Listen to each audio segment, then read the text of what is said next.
me introduce our first speaker for today, John Mayer, from the Perfect Currency. He is the past president of Zero Population Growth Canada, currently president of the Canadian for a Sustainable Society, and he has measured in real physical units the entire professional and activist life. Please.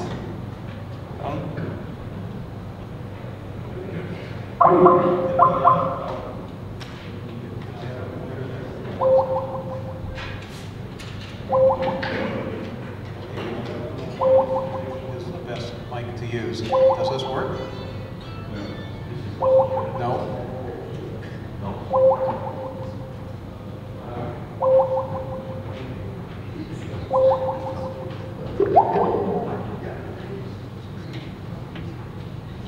Testing? Can you hear in the back? Yes.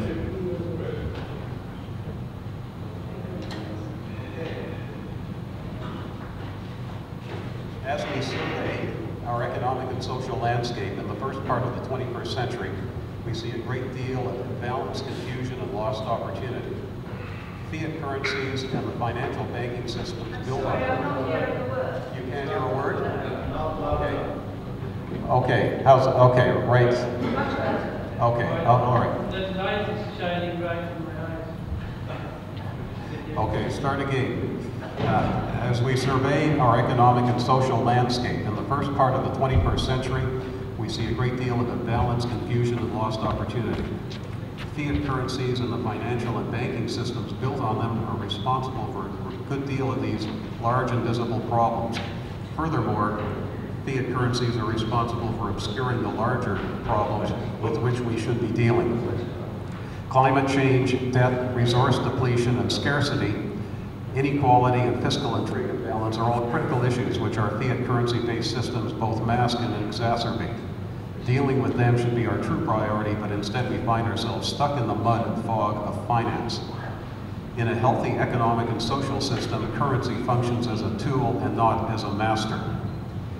Rather than attempt to pick apart the Gordian knot of fiat currency-based problems, let's discuss today which currency systems have worked in the past and what will work in the future. Historically, most forms of currency have had high intrinsic value: cattle, grain, metal, arrowheads, etc. Effectively, they were a barter system, real goods on both sides of the transaction with no hidden or lingering after effects. For a commodity to serve as a basis of currency, it must have two principal characteristics. It must have widely appreciated value in its market region, and it must be available on a reliable basis. Reliability is what made Egyptian wheat currency function so well for over 1,500 years. The Nile almost always replenished the Egyptian soil in its annual floods, allowing the Egyptian wheat crop to become the most dependable food source in human history. The society endured, and so did its resource base. Here is a table. Okay, can we put the first table up here?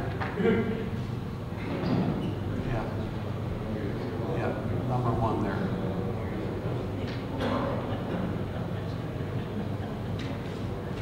Yeah. So here is a table of commodities which have been used as currency, and many have worked well. Basically, high intrinsic value, scientifically definable, i.e. definable by individuals who are expert with them, so knife blades, arrowheads, etc. Lots of experts in the ancient societies. Portability, scalability, can you make very large and very small transactions with it easily, widely valued, defined redemption. In other words, is the transaction dead after you make it to the end user? And that's yes.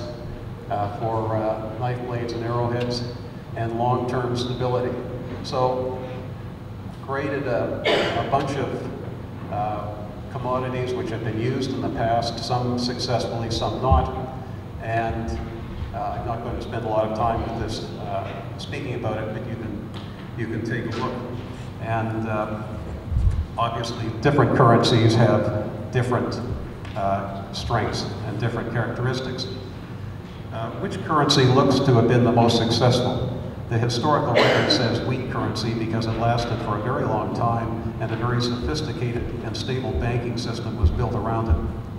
On a side note, and being Canadian, seal oil was a contender because it was an excellent medium of exchange, provided heat, light, and high-octane food energy, and it could also be used to waterproof kayaks.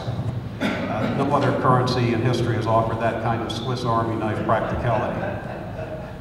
However, the Eskimo or Inuit culture was not a dominant complex culture. I think maybe there were 2,000 Eskimos and Inuit in the Canadian Arctic at any one time. They didn't have a banking system, so basically the wheat currency that the Egyptians developed into a banking system with the help of the Greeks has to stand as the reference. I believe that the banking system was so sophisticated that it wasn't until the 16th or 17th century Europe banking system came along that the banking system of the Egyptians was equal. Commodity certificates exchanged between merchants also worked extremely well. In 18th century Europe, these commodity certificates were written on paper. In ancient Egypt and in Assyria, they were inscribed on clay tablets. What made them work? They were defined goods exchanged between experts with a specific redemption time, hard to beat, just as cattle and arrowheads would have been exchanged among communities of experts in their time. Precious metals and cowrie shells constituted a hybrid form of currency, a mix of global fiat currency and non-vital but scarce commodities. There's really, a lot of people think that gold is worth something. It really isn't. But it's been such a standby, such a solid currency base that it has, people assume it has high intrinsic value.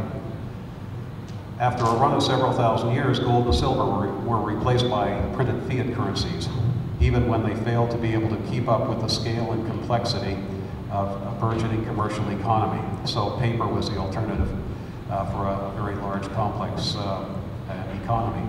And also, let's be clear, the printing press opened the opportunity for commercial and government fraud on a never before dreamed of scale. Very important. The printing press enriched the people who were printing the money. Printed promises appeared to mark the end of the commodity-based currency era. Yet despite the current dominance of world finance, the flaws of printed currency, i.e. baseless currency, are all too apparent. Fortunately, an ideal replacement is available.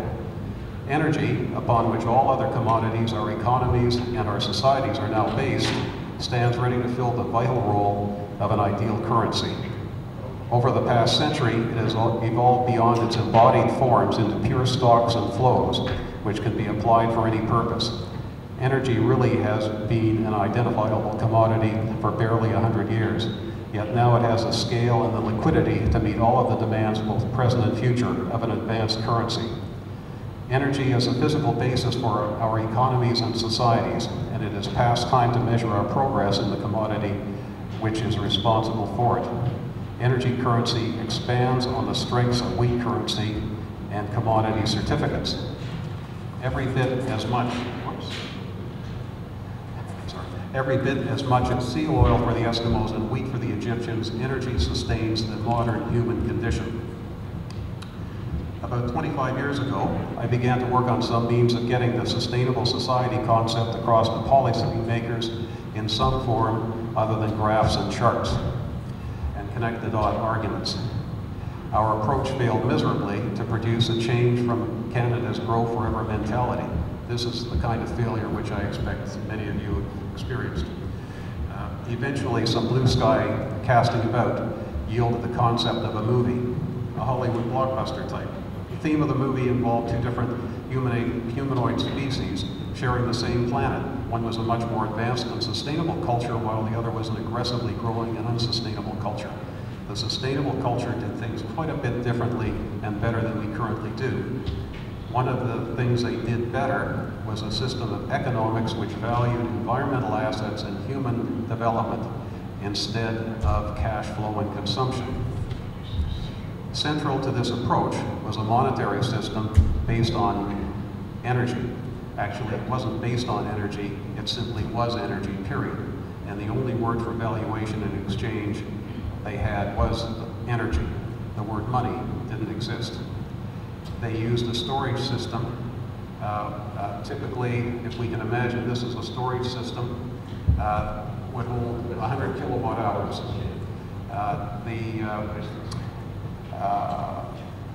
It could download into any device the size of a cell phone, and one could always tell how much energy it held.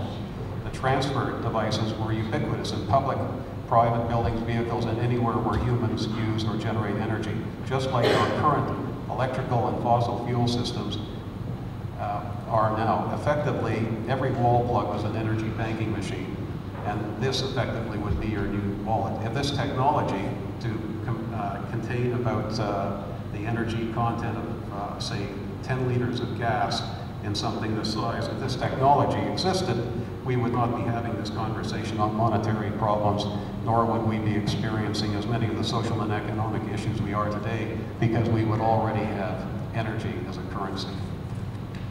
In the history of human exchange, unless it was direct barter, the means of exchange has always employed the most commonly available, most scalable, most widely valued commodity. This perfectly defines energy in the 21st century. Now, go to the next one, okay? Now let me run and get something here. While you take a look at this chart, basically it's just reorganized with energy in it, and I'm going to grab something here.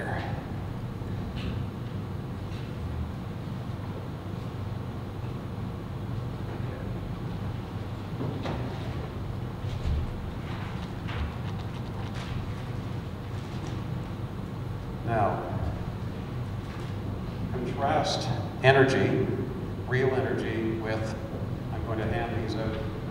These are Zimbabwe $100 billion banknotes. On one side,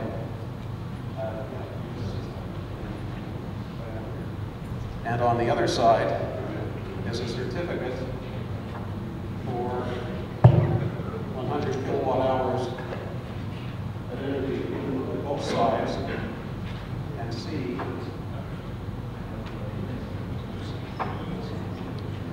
which you would rather have.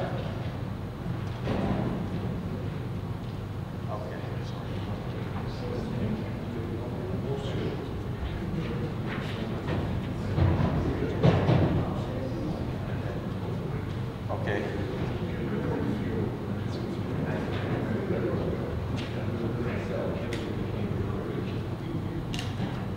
And one more interruption.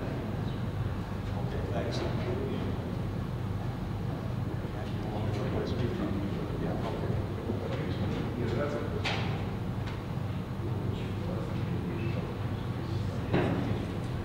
okay. The 100 kilowatt hour storage device represents the work that has been done and the work that can be done. It is directly related to the real wealth creation process. This bill lost its connection with the real wealth creation process the moment it was released.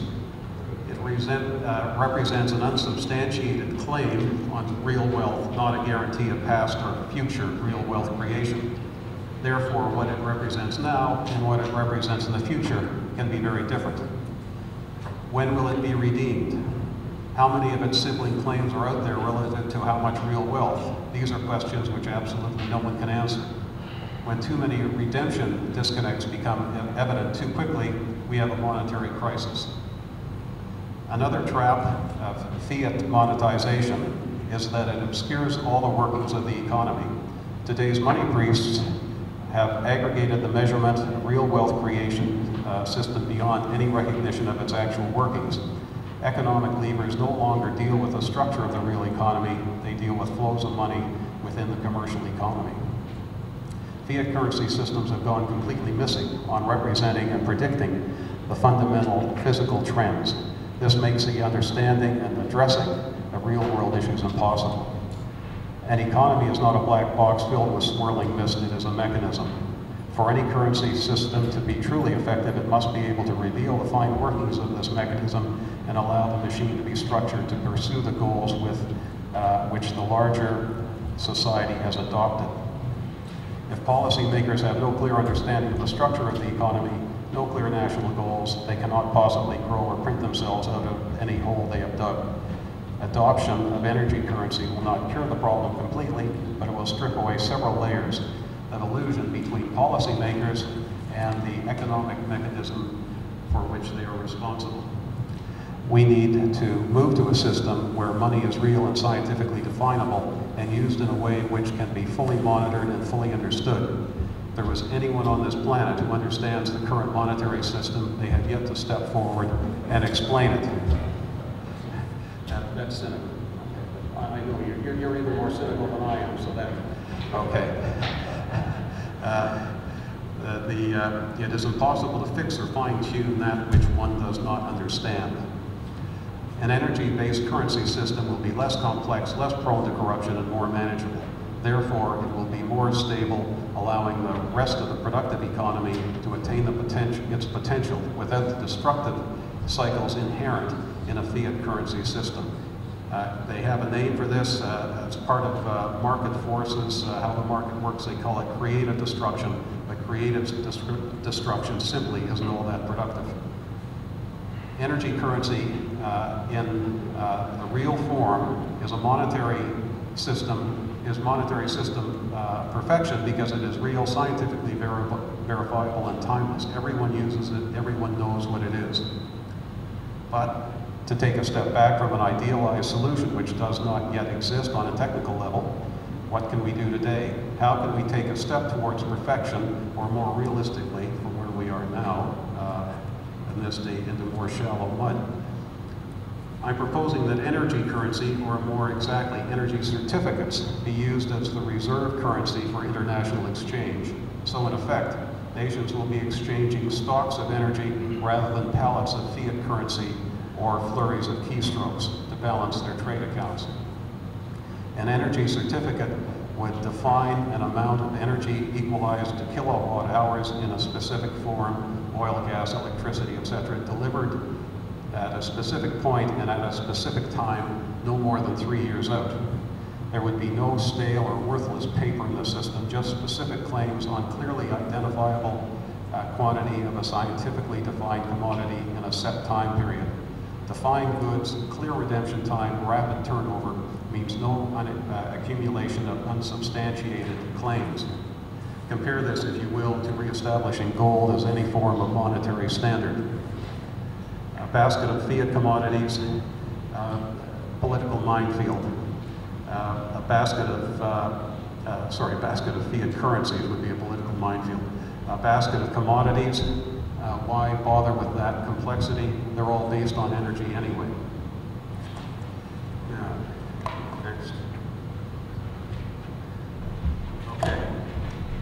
So here's the effect that energy certificates used for reserve currency would have.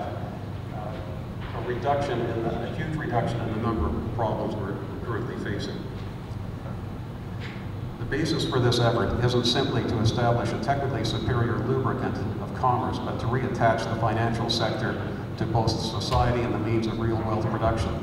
Energy currency will do even more than establishing clarity and cohesion in a fractured and murky economic system. It will give us real links to the natural environment as well as a more realistic view of the future. Right now, world finance dominates world politics and the world's real wealth creation process.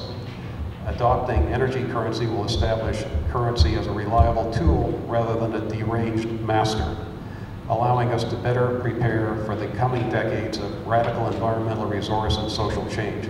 Energy currency will simply do its job, not take over the entire enterprise. Without a more advanced monetary system based on energy currency, we will not be able to move forward socially, economically, or environmentally. Energy-based reserve currency will be a vital tool, and its adoption is a glittering opportunity wrapped in the pressing necessity for immediate effective action. Money based on real commodities has never crashed. It's time to make money real again. Thank you.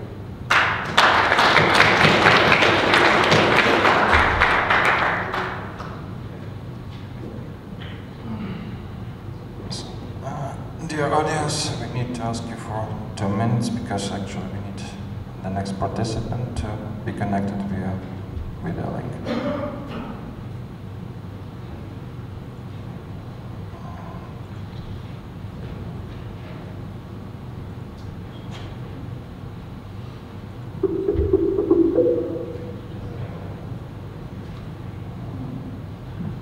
Oops. Gosh.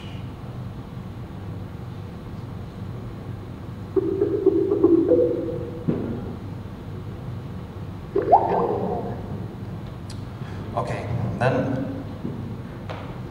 I'll introduce you to the next speaker, James Mayer. James Rogers. He is representing the PNP Electric. He lives and works in China, writes books, teaches statistics at Tsinghua University in China. He has 20 years experience in information technology after energy markets, and he has graduated from West Point as an airborne ranger.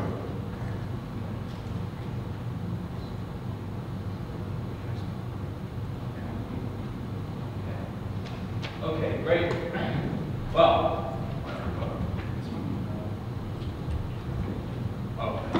thank you. I'm very happy to be here. Thank you for inviting me, Harris Joseph and Maxim. And it's my first time in Croatia, second time in Europe. I'm a typical American, I guess. And but I love it here. It's great. So, and actually, when I saw some of the speakers on the list, Marguerite Kennedy, Sharon Turnbull, and Ellen Brown, and I said, well, I got to go.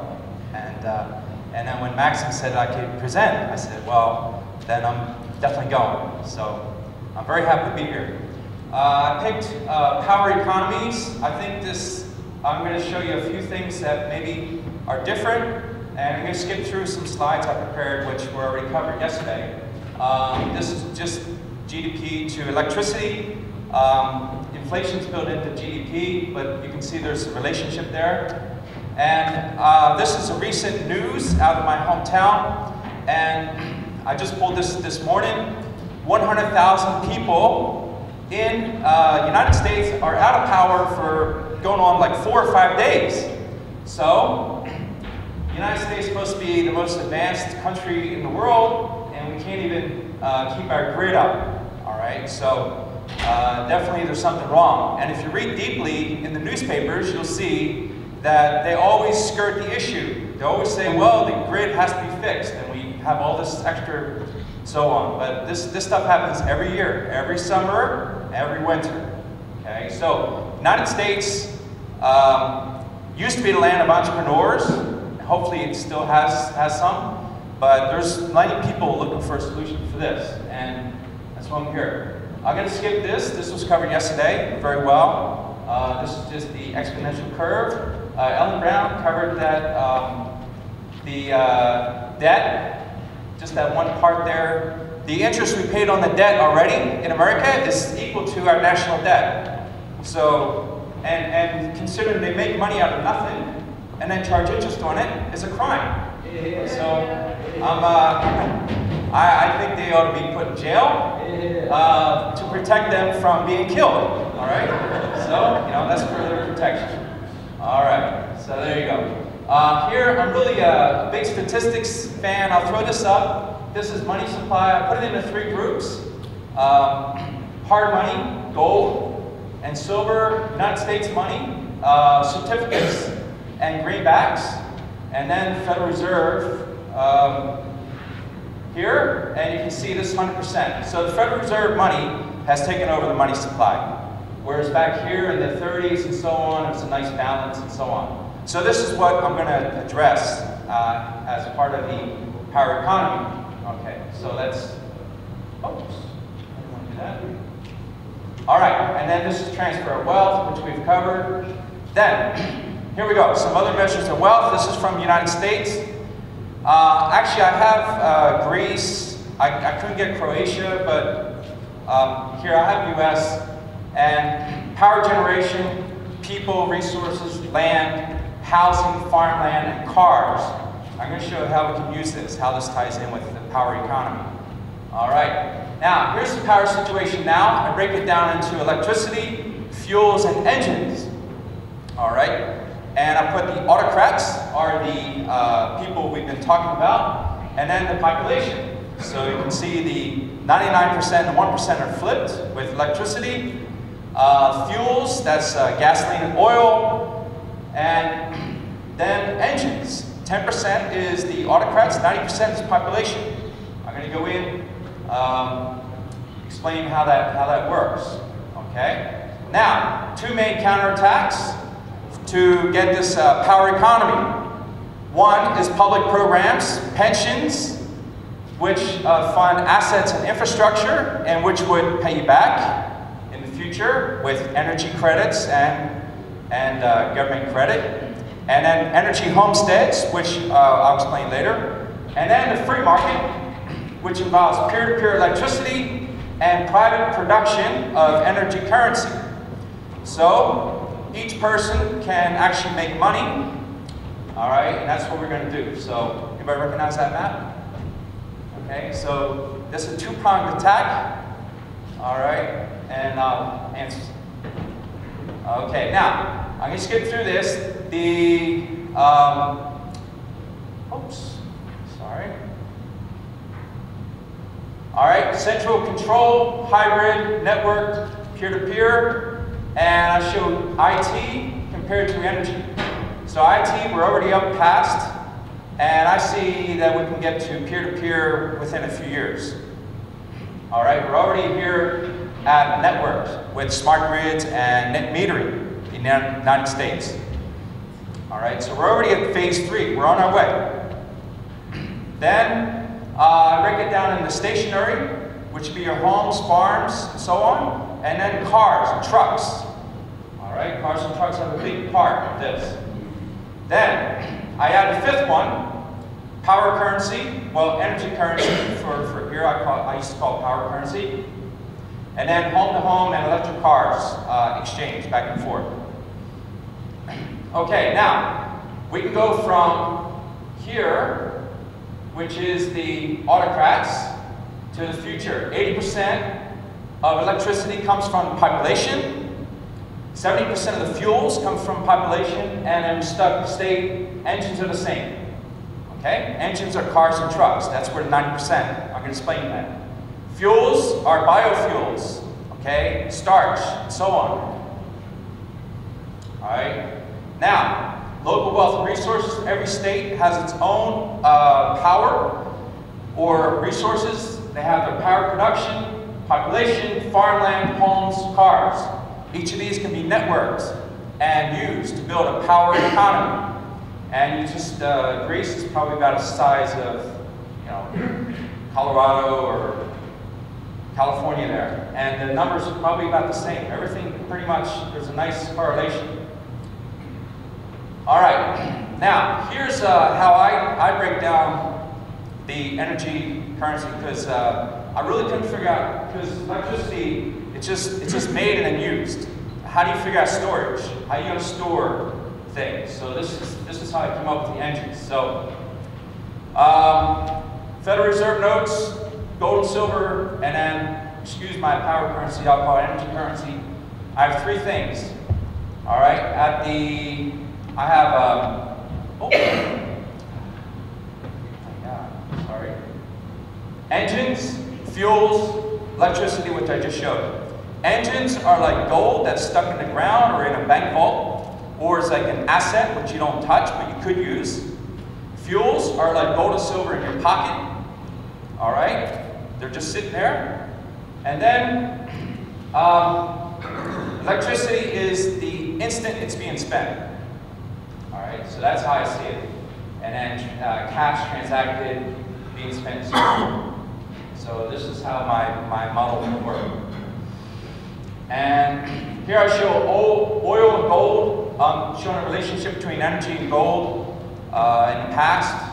And there's a nice correlation there. Those are both in dollar terms. All right, gold on the right and oil on the left. And then here's electricity versus dollars and gold. there's a green line on both sides, that is the US dollar.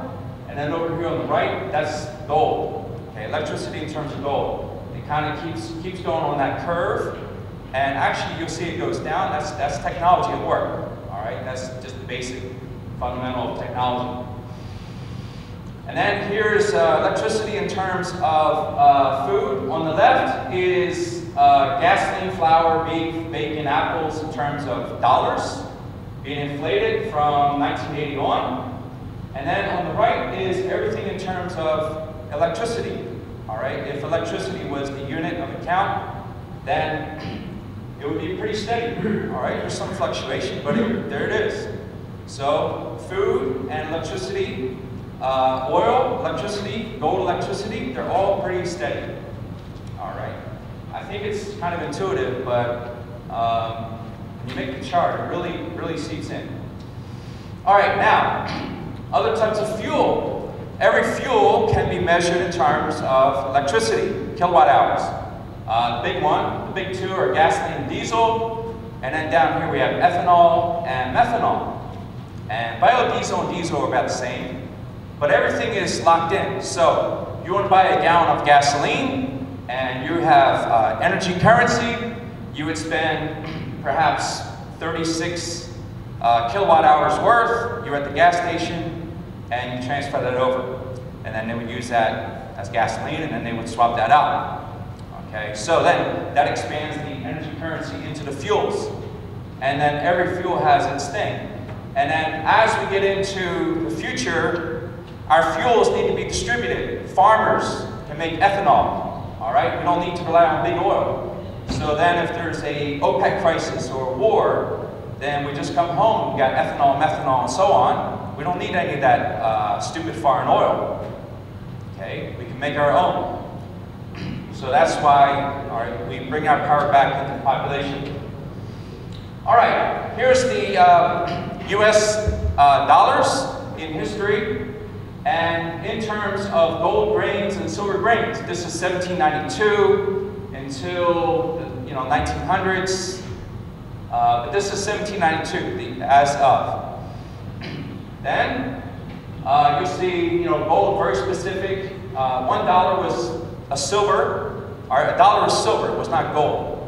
All right, gold was eagles back then. So everything was measured in silver for various reasons. Now, here's how I take that same thing, all right, and then I call them bolts and zaps. All right, so a bolt would be 100 zaps. A zap is $1 or 1, and then I put a little bit of gold and silver into, because in America that there's a constraint on money, that no state can issue money unless it's gold and silver. But it doesn't say how much gold and silver, so they could issue like a nice big coin worth, say, 1 gigawatt, all right, or 100 megawatts, and they could put 1 grain of gold in it, and I think that would fly. All right, the states could do that. States meaning California, New York, and so on. So probably when I go back through customs in America, they see this, they might stop me. Right? The federal government won't like that, okay? Because they want to keep that power. If the states ever issue money, like 50 states could all issue energy-backed money, and then they can compete. That would be very interesting. And if Ellen Brown, I think she would really come up with some cool scenarios if she's, all right, so there you go.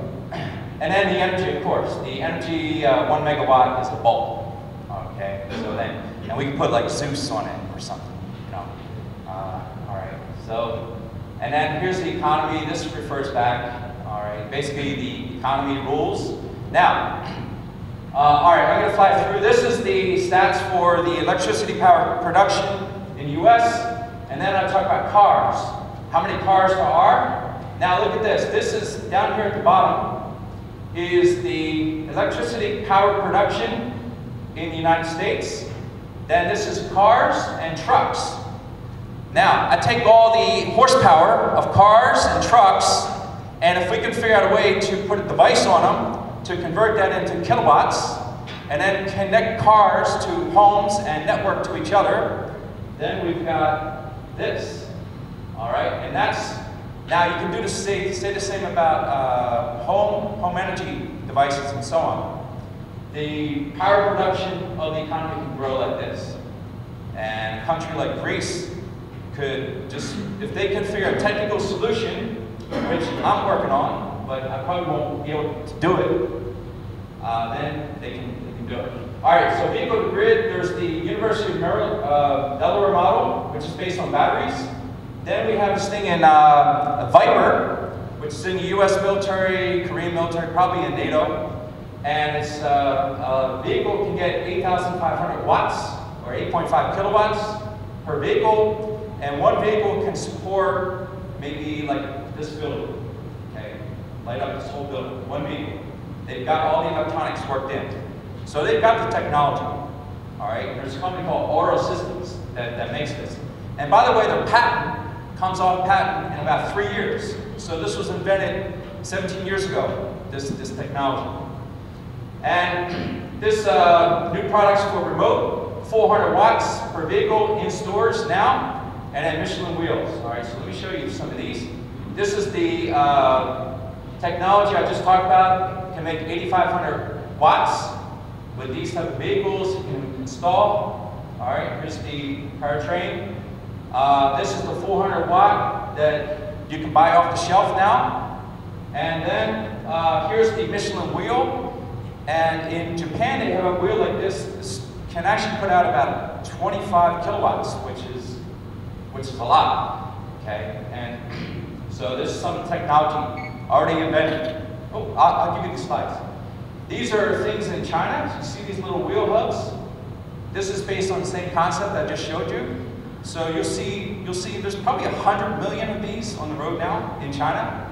All right, little bikes and electric bikes, and soon will be all the electric cars will have this. All right. And then this one I'm going to show. This is my secretary made this up. I said, go make something up based on this book, and she came up with a truck stop, where it's just like a virtual power plant. So my secretary is like 25 years old from Sichuan, very nice, and she made this up. So I think once you lay this out, anyone can make up these scenarios. And here's a truck. Here's V2G and peak loads. Okay, so overnight the car will load up, and then at the peak they can disperse. This is you've probably seen this before. Now, transactions. This is a very simple one. Home, producer to home. Here we have distributor in the middle. Then we have more distributor and networking. This is peer-to-peer. Here's the smart meters. These smart meters cost about $50 US to make. And then the car, probably everything together, can be about 60 or 70 US dollars. And with software. Then here's a transaction system, more and more. And then just more and more, all right? And then a lot of people can participate. We have the energy producers. All these numbers are arbitrary. I gave 77% to the producer. The utility gets 10% because, you know, they're going to transmit. And so on. And then I gave the tax down here, the government, 3%. All right, so probably if the government looks at this, they'll probably change the numbers around a little bit. Right? And then here's like an accounting thing. We start out with 200, and then so on, just all balance out. So we have a lot of third parties here. I think third parties are key because you got to give entrepreneurs in the middle, in the exchange part, a chance to become billionaires, like Facebook and so on, right? Use technology, be in the middle, connect. And you'll see guys, the whole IT community will just jump in and make this happen. All right, they'll blow right past it. That's why I kind of gave up on a few projects. And then here's more peer-to-peer and super distribution. I can go through. This was a scenario for government financing versus private. This was inspired by Ellen Brown and Marguerite Kennedy. You inspired me for this. Start out here, okay? And then the difference in the interest payments, all right, and then $500 million back to the Treasury and so on. Okay, we covered this yesterday. Here's public lands in America, and this part right down here in green, that's about enough to light up most of America right there. You just covered that. So just imagine many, many, many small spots. Okay, so this can really happen. And then here's government involvement. This is Social Security scenario to give everybody energy credits. So instead of paying in with, well, you pay in with dollars, but you get back part of your payment in credits. And then whatever extra you have, you can go to the store and you pass off your credits. And then they can use it to pay their employees, and then those employees, and so on. So the money can just stimulate through the economy. And I have more here. I'm not going to go through in the interest of time. This is my scenario for the future economy. All right, 10% growth. This is the same growth as China has right now. And then here's my scenario for power currency, government money, and debt by 2050, our energy currency. And then here's money supply. This is my last. Here I show that this is based on the chart. Okay, 30, 40, 30, and taxes, local, be paid in kilowatts, government money in like now, and then the Federal Reserve money will be paid in token tax and Wanker prison earnings. All right, Wanker's a Wall Street banker. All right. Okay, so, and then any shortfall paying off the debt, you just print more money. Okay, of this type of money. Not the real money. Okay, so that's my solution, which will probably get me in trouble back home. All right, this is Sierra Leone. We're doing something in Sierra Leone. Oh, let me show you here. And I have a few books. This is peer-to-peer electricity. I wrote this with a friend from State Grid Corp. And then this power currency, which I wrote here. I give everybody in this room a free ebook. All right? If you're not in this room, you got to buy it. All right? If you're in the other room, you have to buy it. I'll give everybody. Okay. Then I just want to show this is a small battery bank. And this is what we're doing for Africa. We have this is 2 watts. Okay? And then people in Africa, so nice light at night. And this will go through the night. Okay? Then for the homes, I have a thing here. This is 5 watts, only 5 watts. And I brought this device. This is all-in-one. This is a battery and all the electronics involved. So you just plug this in. Okay, you plug this in here. And then you got, in this case, you have lights. Okay? And you just turn on. All right? So in Africa, right, they don't have the grid. So for them, you know, this is a little bit expensive, but actually, considering the alternative, they have to go to town, they have to burn fuel, kerosene. This is not bad. And then for you guys to dig into population control, all right, at nighttime they have light, all right? So what's a man and his wife going to do at night? If they have light, they can read, right? They have things to do. They can play games, all right? If they don't have light, then they do other things, which all right, I'm not against population, or I'm kind of neutral on population control, but this is very effective. And we have 2. So there you go, 2 lights. So this one,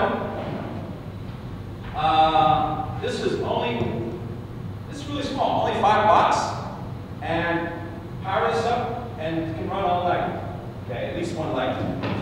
So, and in China, this one, I bought a sample, okay, which means I can get it cheaper. It's only 40 US dollars. So it's at about 32 euro, okay, for this. Now, the idea is that this would grow. In America, this is kind of a joke. Nobody would do this. emerging. Except, you know, it's a novelty. But each home can grow. You know, the box can be like this big. And you buy off the shelf. You go to Walmart, you go to Lowe's. You just buy your box. You don't have to hire a contractor. Okay. So that's it. All right, that's all I have. So.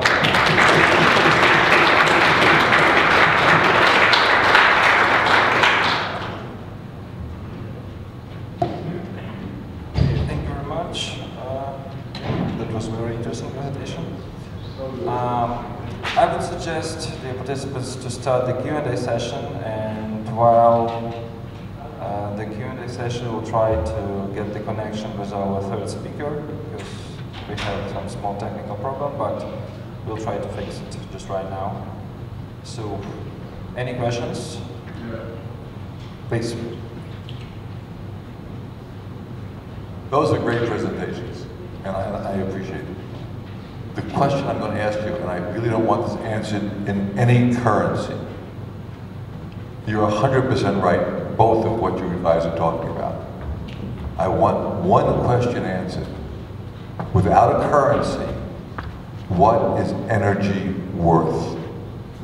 Don't give it to me in dollars or currency. What is energy, specifically renewable energy, worth?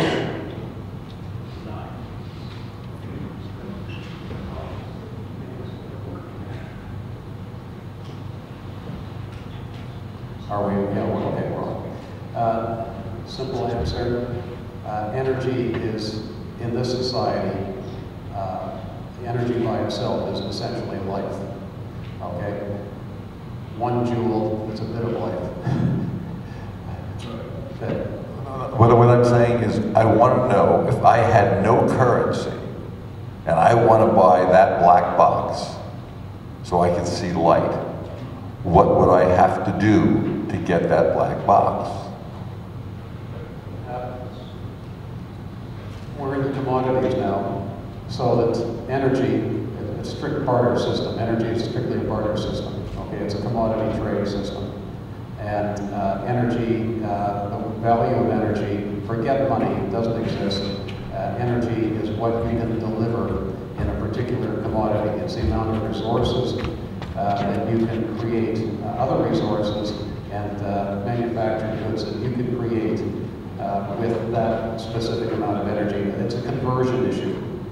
What I'm saying, John, that's a manipulative thing. I need to know specific what I need to do, how many hours do I have to work, what do I need to do to buy that black box without using any currency.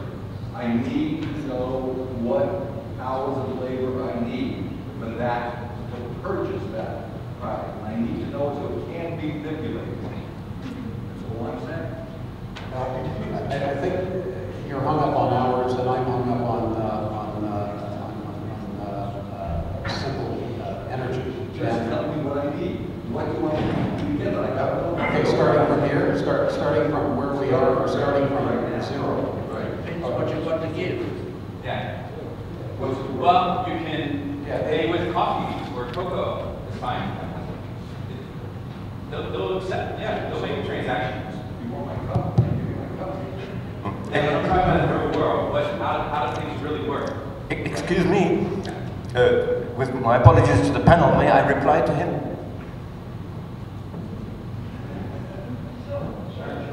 Okay, thank you. I'm not an expert, I'm only a farmer, but I think the answer to your question is time. Yes, I think so. You know. Yeah, well, the problem I have with hours, measuring human hours, is that it's an input, not an output. Energy is an output. So if you want a specific value for energy, if we're sitting here in real time, we've got Jim's solar panel here in Split. We can all grow wealthy on the 5 watts it's going to produce for 12 hours a day. You know, that would be our income, and that we could use that energy to do other things. Hopefully, we would have other means of generating energy and applying it to other work. But energy is both work that can be done and work that has been done. So we're just in the middle of that. We're converting energy into other things. It's a process. Okay, well, like I asked before, is I need to know about, all of the things that make the wheat men, or the wheat, the commodity, people work for the wheat. People work to make that product. They put so many hours in, they put energy into making that. Okay, yeah. Maxim, can you throw up?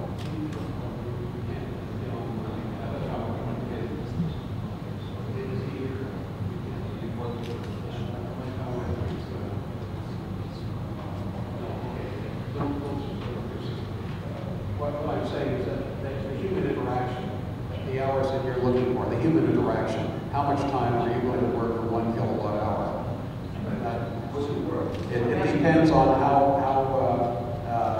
rich those resources are. If all we've got is this, we're going to have to work pretty damn hard. If we happen to have this, if we find a resource like this looks disturbingly like nuclear iridium yellow cake, doesn't, but chock full of energy. So if we had to spend 1 hour of our time to make 100 kilowatt hours, then that's a conversion. If we have to spend, then an hour to make a 5-watt generator, that's another thing. John, I richness of the agree with you. I'm just asking you a simple question. What is it worth? Okay. Okay, Yeah, let's do that. let's go ahead. So let me introduce to you the third speaker of this session. Mr. Paul Greenstewart, he's an electrical engineer. He's focusing on energy currency. He studied electrical engineering in the first place, so as to investigate further into it. So following that, he has concentrated on renewable energy, especially with regard to solar, and was instrumental in starting up the project, the first grid-connected solar energy installation in Australia in 1993. He has been much influenced by the work of Buckminster Fuller and attended his last lecture in 1983. After much analysis, he has became satisfied that using electrical energy as a currency source from renewable energy is not a good idea. So, Malcolm, do we hear you? Yes, I can hear you. Okay. We can start. Okay. We open today with a primary question. In the future of the world, how is everyone going to obtain an income? If we use high technology and run the world very efficiently, as we would like to, then it is possible that many people's jobs will become obsolete. How for them do they obtain an income? This is very important, for not having an income is disastrous to individuals as well as society, as people often seek illegal means to obtain an income. So how do we deliver security of income in a very changing world? It turns out that the idea of energy as money is revolutionary, as it provides a breakthrough approach where income need no longer be tied to employment. Therefore, I present to you a whole new economic paradigm. First, I'm going to give you the envelope of this new paradigm, the rules of what is allowed. In this new paradigm, energy moved from being a commodity of the economy to being the lifeblood of the economy. We are going to start out visually. Please consider these images. Now, the image that you can see on your screen at the moment, they're real and they exist. These structures have a web of primary embracing tension and discrete or islanded members of compression. Can we move to the next picture, please?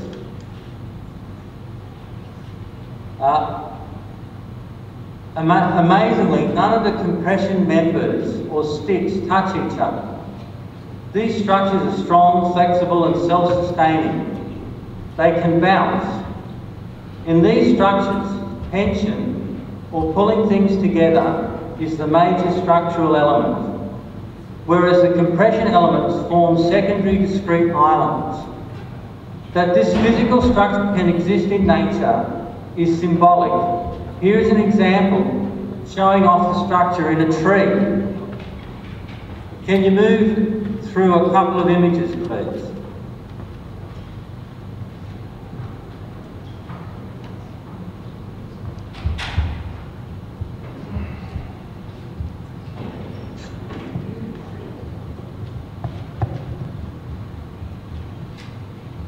Thank you. And to the next image, please.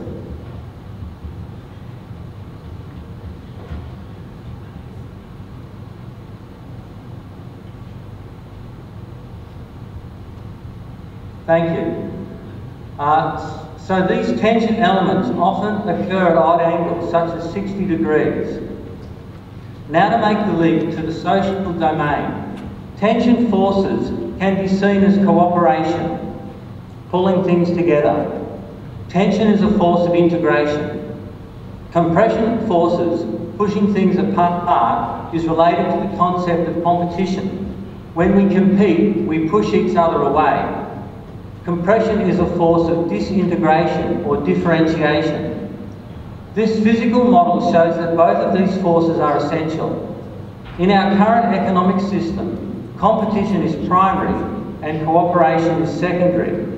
We want to shift this balance around. In this presentation, I am going to propose something very controversial, that we have a primary effort to cooperation in our society. It turns out that energy as currency lends itself to an opening to achieve just that. To achieve this cooperation, we need to have something attractive. Later, I am going to offer something very good, very attractive for us to cooperate around. Another thing to say before we start is that this new system is not built compressively on top of the foundation of the past. Do not look back to the past for the existence of this system. This new system, instead of being drawn into existence, is being pulled into existence from the future.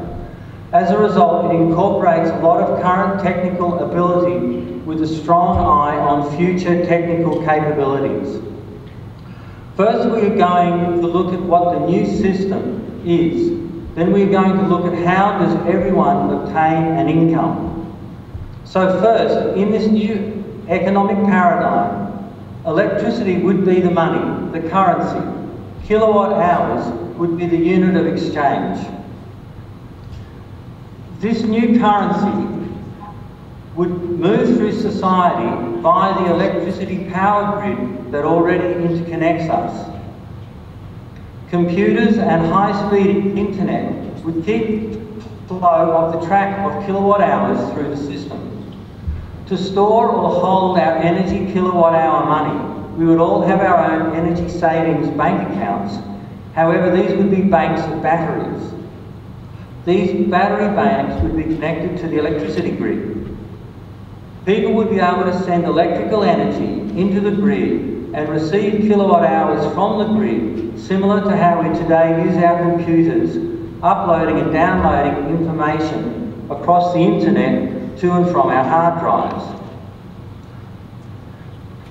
Battery technology is developing rapidly at the moment, especially with the development of ultra-capacitors married to lithium-ion batteries to make ultra-batteries. There are many forms of developing battery and energy storage technology, such as pumped hydro and reverse thermal ammonia reactions. When we purchase things at the shops in this new energy economic system, each item would be presented in terms of kilowatt hours. The price of each item would reflect or encompass the amount of embodied energy in each item, plus probably some profit markup. Then when we pay for the item at the checkout, the process, we would swipe our debit card. Can we please move to the next slide? The next visual slide, please.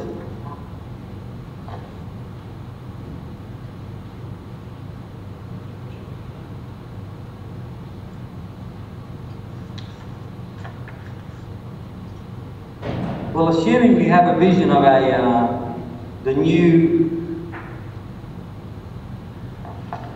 well, it's not that slide, but that doesn't matter.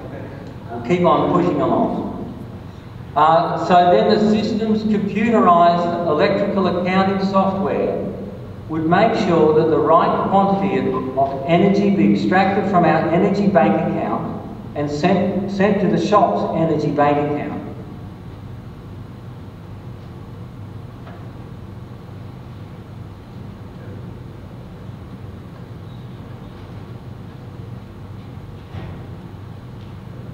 Back to complete its action. Now we move to how does everyone obtain an electrical energy income in the first place?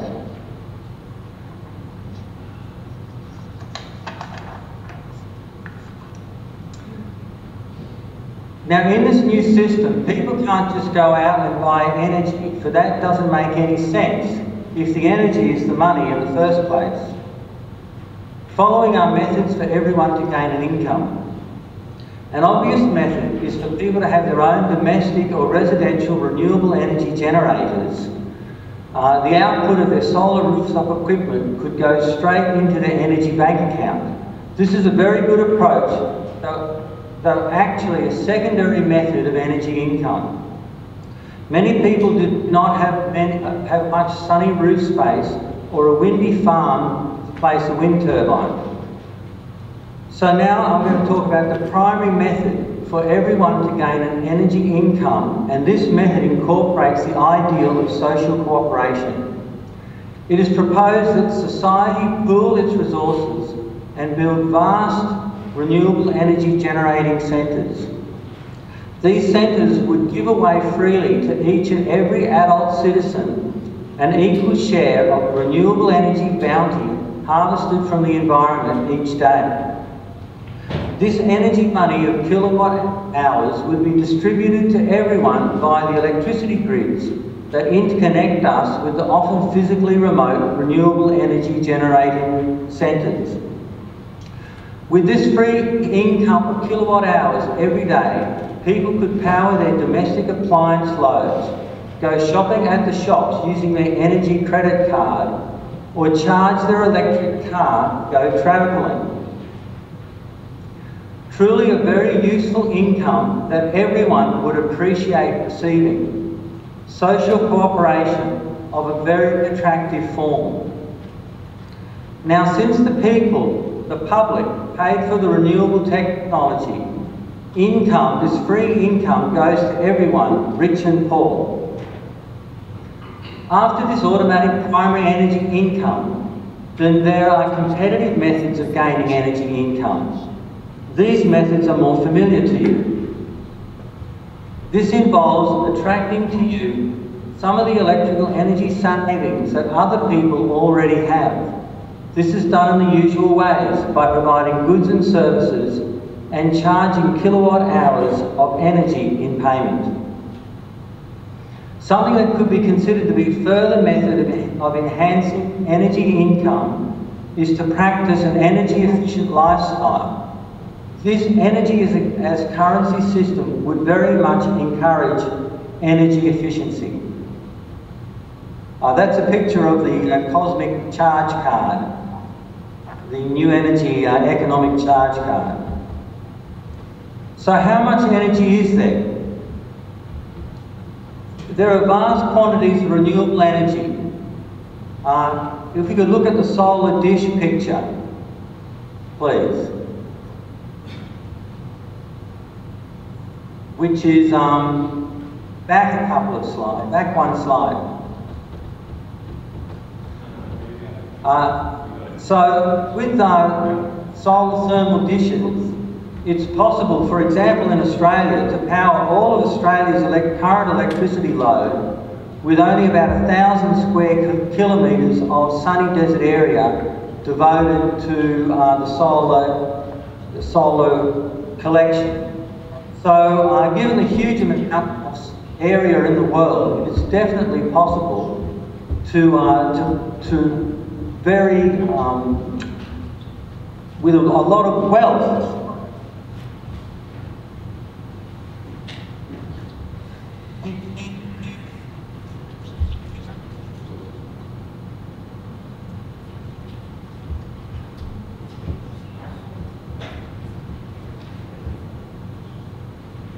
lines that could be connected around the world. So a lot of people think that transmitting energy long distances uses up a lot of energy. That's not necessarily true. With very well designed long distance high voltage DC transmission lines, huge volumes of energy can be transmitted very efficiently. With the new energy economic system, we would look at balance of payment across the grid. That is, if there was energy money travelling in one direction to pay an account, that could be balanced with energy money travelling in the opposite direction to pay another account, thereby vastly reducing the amount of energy transmission that needs to go across the grid. Now, with regard to the cost of this system, please consider that at this advanced level of human technical development, it takes only a relatively small amount of the planet's refined physical material, metal and glass, and a small amount of human effort that's been immensely amplified by robotic manufacture, automation, and economies of scale to capture and generate vast quantities of renewable electrical energy. This is leverage of invested capital on a very grand scale. In the fullness of time, one could imagine that it would be relatively easy to find volunteers to work and build and maintain the renewable and energy generating technology centres and the transmission infrastructure, given that everyone will receive a free income from it. On the topic of work, this new energy economic system is not threatened by unemployed or idle people.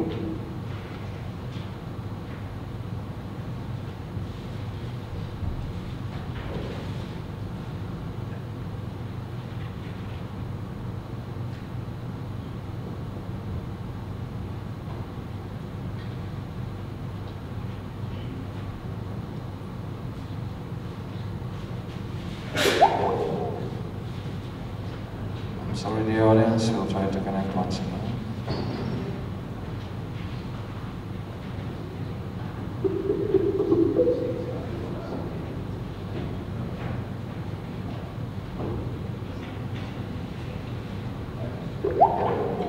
Maybe we can try. Google Talk is much stable. Sorry? Google Talk is much stable. I think it will take time.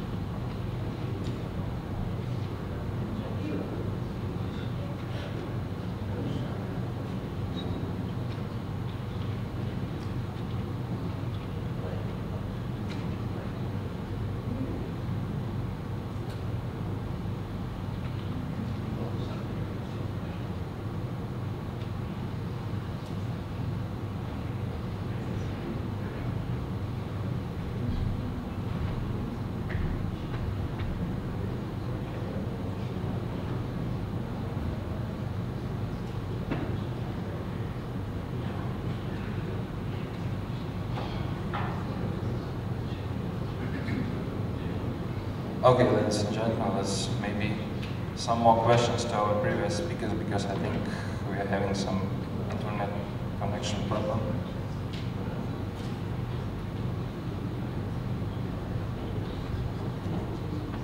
Thank you very much. A question to the panel.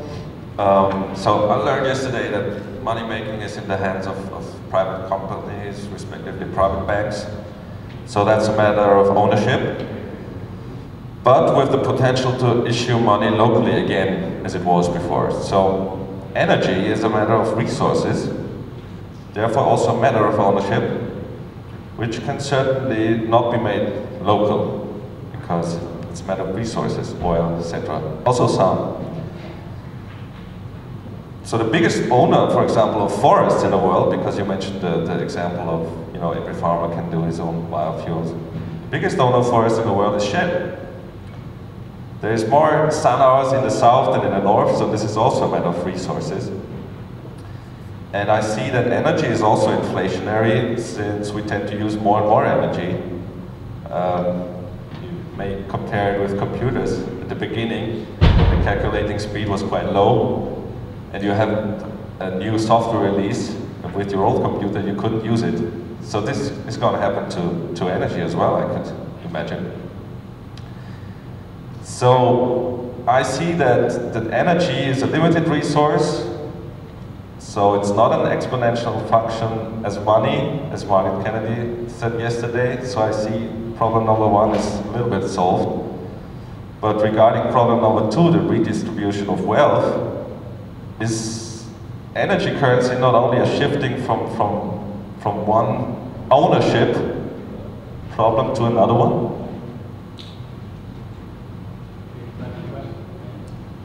All right, okay.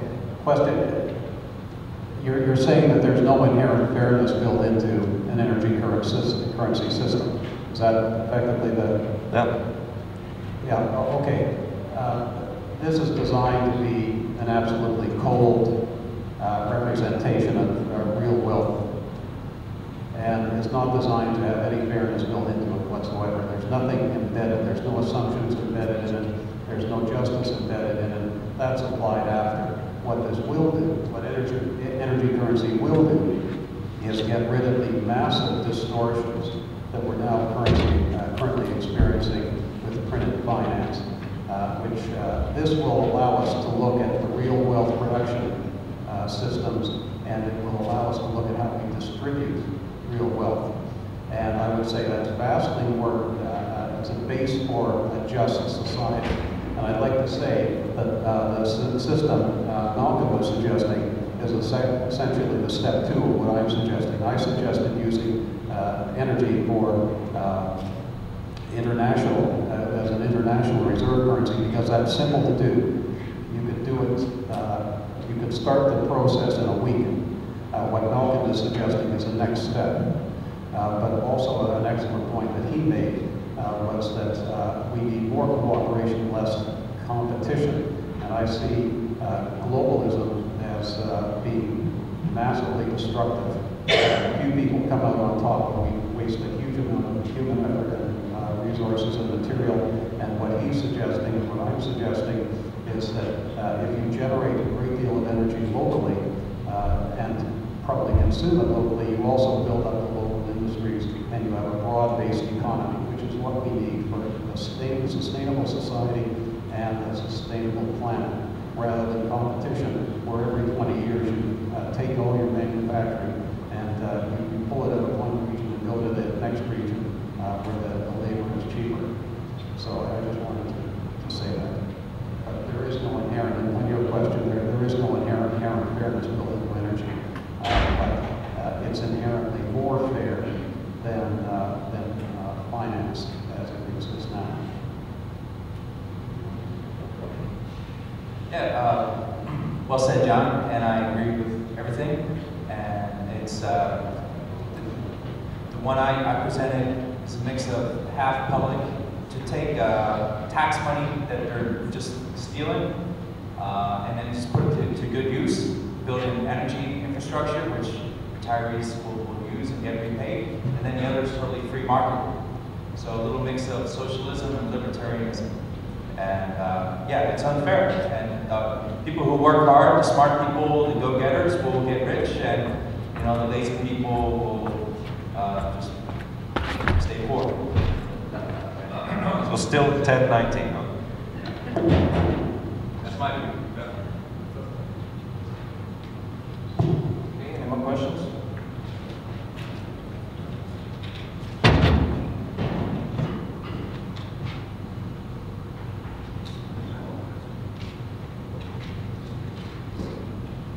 Yes, John, in your system, you're not differentiating between renewable and non-renewable energies, are you?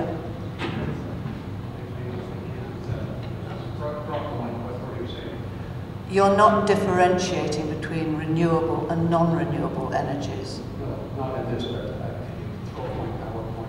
Yeah. That's possible.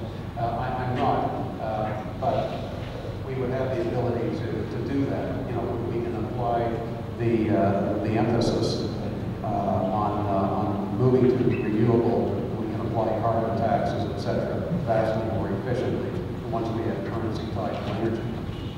So that has the potential to do that. There's one point I wanted to make here, which sort of underwrites the whole thing. And if we can get the PowerPoint here. It's essentially to do with energy return on investment. Go to the cursor right there. Okay. These are actually real numbers. And this is a Canadian.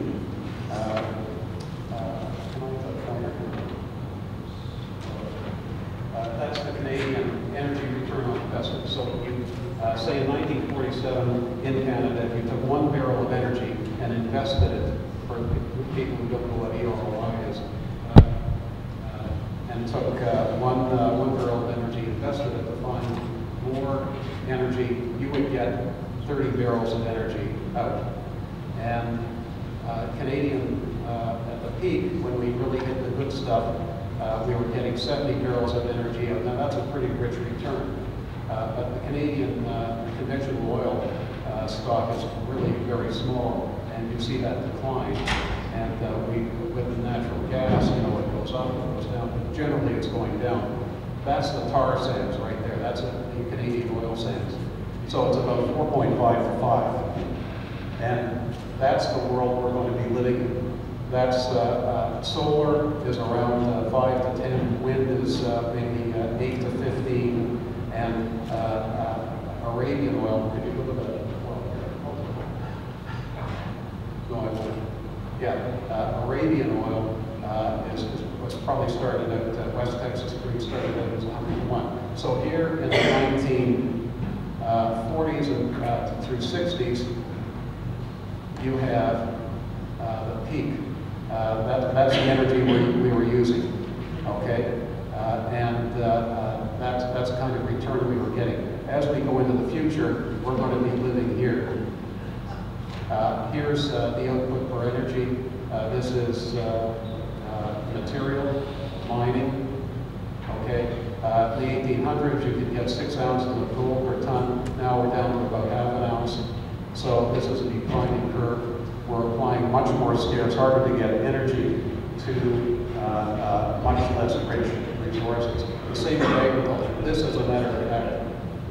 This beautiful curve, this is a cod collapse in Canada. That's what happened to the fishery. So a lot of energy in, not much energy in there, a lot of cod out here, a lot of energy in, not much cod, little energy, lots of cod, lots of energy, little cod.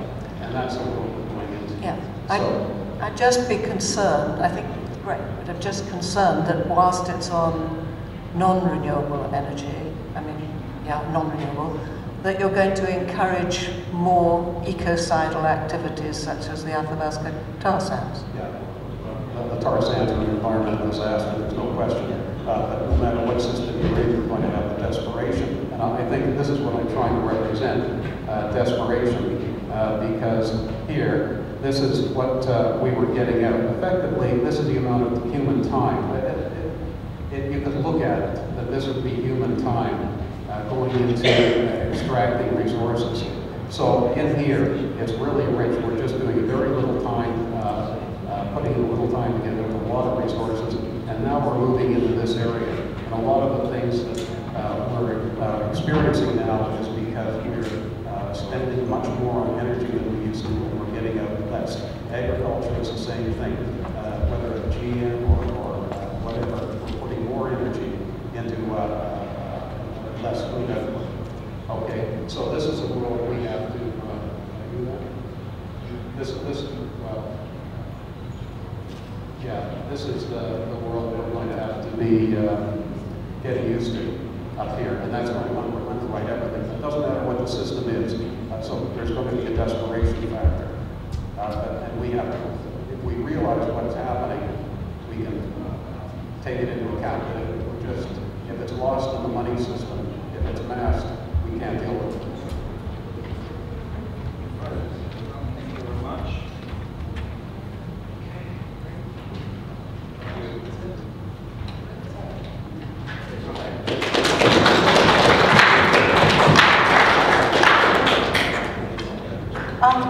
ask one more question, please? John, may I ask you, may I just say, isn't our currency right now backed by energy, by oil? I mean, isn't that, how are you going to control these companies that own the resource that's backing the currency?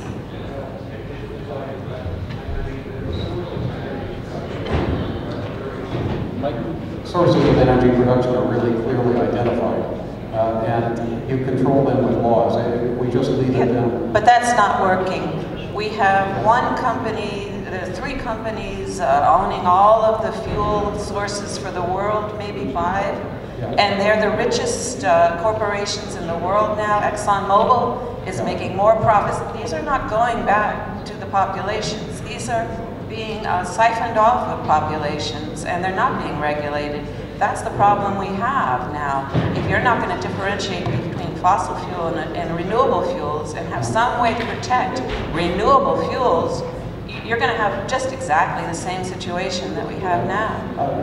I think this will help identify the issue. It won't deal with it directly, but once you identify it, we can deal with it. Certainly. And I agree. That's the whole point. Very good.